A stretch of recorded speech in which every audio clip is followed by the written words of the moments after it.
గురుగారు, అమ్మవారు ఏ రూపంలో దేవతలకి అన్నం పెడుతుంది? ఏ రూపంలో పితృదేవతలకి అన్నం పెడుతుంది? అమ్మవారి యొక్క వక్షస్థలాల కింద స్వాధ స్వహారూపిణి అంటారు. ఉమ్, స్వధ స్వాహారూపిణి. స్వధ స్వాహ అమ్మవారు ఇద్దరికి అన్నం పెడుతుందట. స్వధా రూపంలో పితృదేవతలకి, స్వాహా రూపంలో దేవతలకి అన్నం పెడుతుంది. దీనికి కొంచెం మనం వివరణ చెప్పుకుందాం.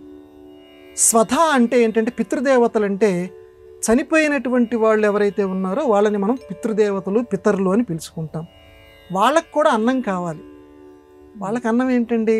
అందుకనే కదండి పిండం పెట్ట అంటారు. 3 పిండాలు పెడతారు. వసురూపం, రుద్రరూపం, ఆదిత్య రూపం.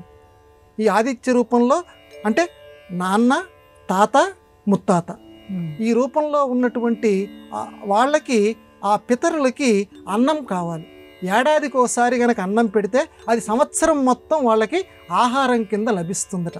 అందుకే వాళ్ళ యొక్క తరపు వాళ్ళు ఎవరైతే ఉన్నారో వాళ్ళు స్వధా రూపంలో ఆ మంత్రాలు అక్కడ ఉంటాయి. ఆబ్దిక మంత్ర ప్రయోగము అంటారు. స్వధా రూపంలో అంటే ఆ పితృదేవతల్ని ఉద్దేశించి అన్నం పెట్టాలి. వారికి ఈ అన్నాన్ని స్వధా రూపంలో చేర్చేది అమ్మట. అందుకని వాళ్ళకి అన్నం పెడుతోంది స్వధా రూపంలో. అంటే స్వధా రూపం అంటే ఏంటండి? స్వధా అనేటువంటి మంత్రరూపం, మంత్రమయం జగత్. అందువల్ల ప్రత్యేకంగా మనం ఇప్పుడంటే ఏదో ఒక రూపం కావాలి కాబట్టి, మనకు నిష్ట కుదరాలి కాబట్టి అమ్మంటే ఎలా ఉంటుంది, అయ్యంటే ఎలా ఉంటాడు అని చెప్పి ఒక ఆకారం మనం గీసుకుంటున్నాం. కానీ దేవతలందరూ కూడా మంత్రరూపంలో ఉంటారు. నువ్వు మంత్రాన్ని ఎంతగా జపిస్తూ ఉంటే ఆ సాక్షాత్కారం అక్కడ జరుగుతూ ఉంటుంది. కాబట్టి మను అంటారు మంత్రాన్ని సంస్కృతంలో. కాబట్టి ఆ మంత్ర రూపంలో ఉండేటువంటి అమ్మ అంటే స్వధా మంత్రాలు కనుక మనం జపిస్తూ ఉంటే ఆ ఆహారాన్ని వాళ్ళకి చేరుస్తుంది.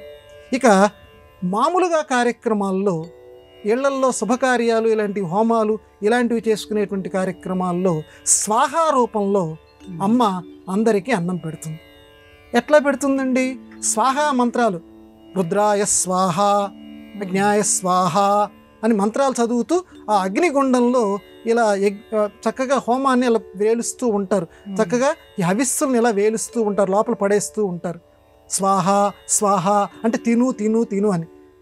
ఆ స్వాహా రూపంలో వీళ్ళు వేసినటువంటివన్నీ కూడా అమ్మ మనకి మళ్ళీ తిరిగి అందచేస్తుంటారు లోకంలో ఉన్న అందరికీ. అంటే ఏ కొద్ది మందో చేసినటువంటి స్వాహా మంత్రాల ద్వారా అర్చన చేసినటువంటి హోమద్రవ్యాలు ఏవైతే ఉన్నాయో వాటిని అందరికీ చేరుస్తుంది. అందరికీ ఎలా చేరుస్తుందండి అని అంటే, అగ్నిలో వేసినటువంటిది పొగ రూపంలో బయటికి వెళ్ళి పైకి వెళ్ళిపోయి మేఘాల రూపంలో మళ్ళీ వర్షం కింద మారి, అంటే యజ్ఞాలు అందుకు చేయమన్నారు, వర్షం కింద మారి మళ్ళీ భూమిని పండించి పంట రూపంలో మళ్ళీ ప్రజలందరికీ కూడా ఆహార రూపంలో ఈ స్వాహా మంత్రం ఏదైతే ఉన్నదో ఆ మంత్ర రూపంలో ఉన్నటువంటి ఆహారం అందరికీ చేరుస్తుంది. అందువల్ల అమ్మని స్వధా స్వాహా రూపిణి కింద అమ్మని వర్ణన పెద్దవాళ్ళు చేశారు. అందువల్ల ఆ స్వాహా మంత్రాలు మనం చదవగలిగితే చదవగలగాలి, లేకపోతే కనీసం చదువుతున్నటువంటి వారిని గౌరవించాలి. అయ్యా, మీరు చేస్తున్నటువంటి కార్యక్రమానికి నా ఉడతా భక్తిగా నేను సహాయం చేస్తున్నానని చెప్పి యజ్ఞాలు ఎవరైతే చేస్తున్నారో వాళ్ళకి మనం సహాయం చేయగలగాలి.